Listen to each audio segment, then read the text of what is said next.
Okay,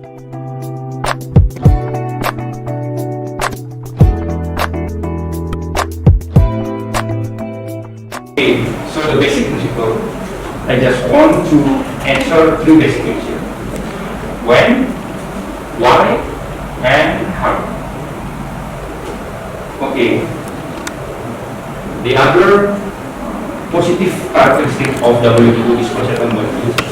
If some member of WTO want to bring a complaint, want to bring a protest, they can do whenever they want. They don't have to wait that the defending party have to be agreed first. No, it's not like other international organizations like United Nations.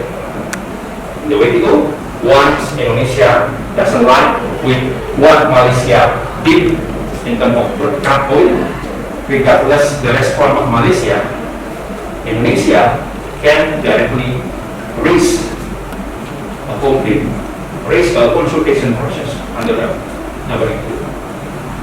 No country can use right of veto right. It's the practice like United Nations or in the practice of General Agreement on Tariff and Trade Agreement before WTO.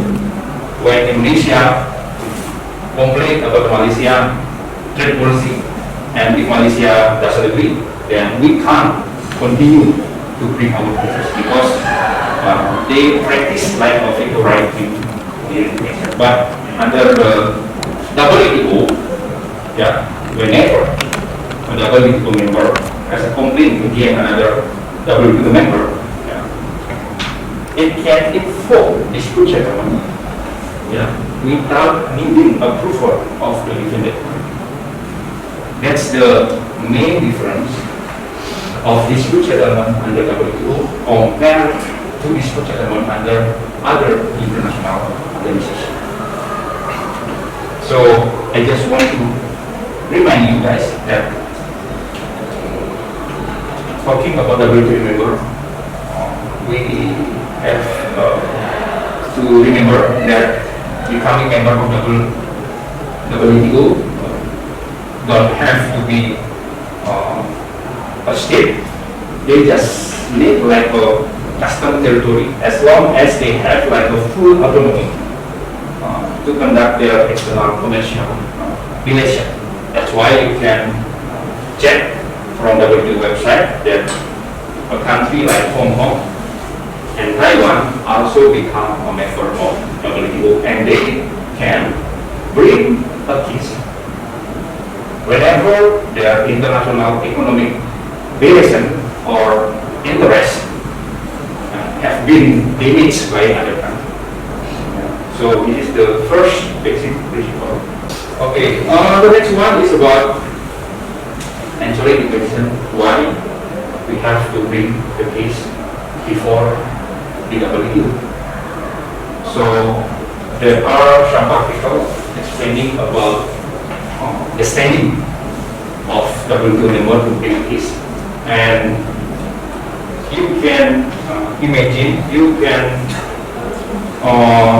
consider that this is more and less like the scope of a country that want to bring a case before the WTO. Article 23 expressly states that some important phrase or some important sentences I've put like yellow remark because I think they are crucial to be understood. So Article 23 states that any benefit is always, international trade always talk about benefit accruing.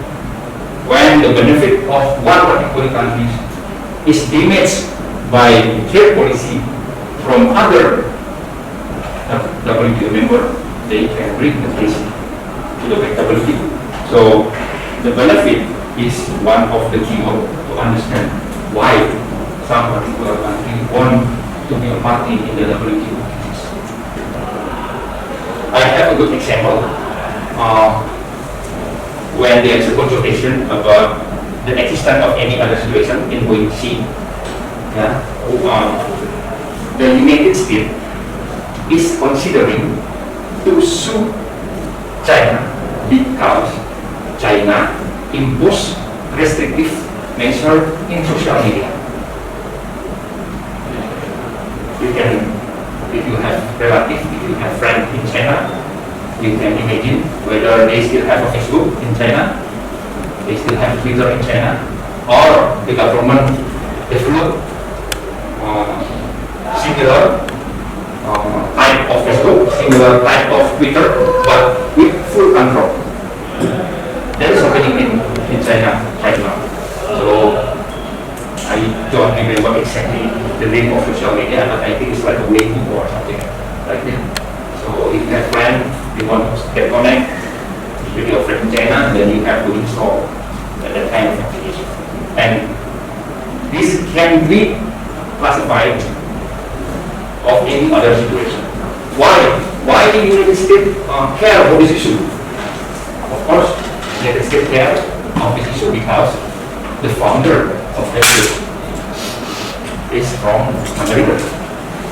And Facebook now is also gain benefit from any other countries by advertisement. Almost all social media now gain benefit from advertisement.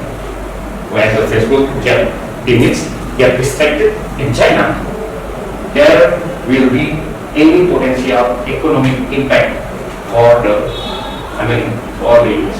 That's why the American government considering to bring this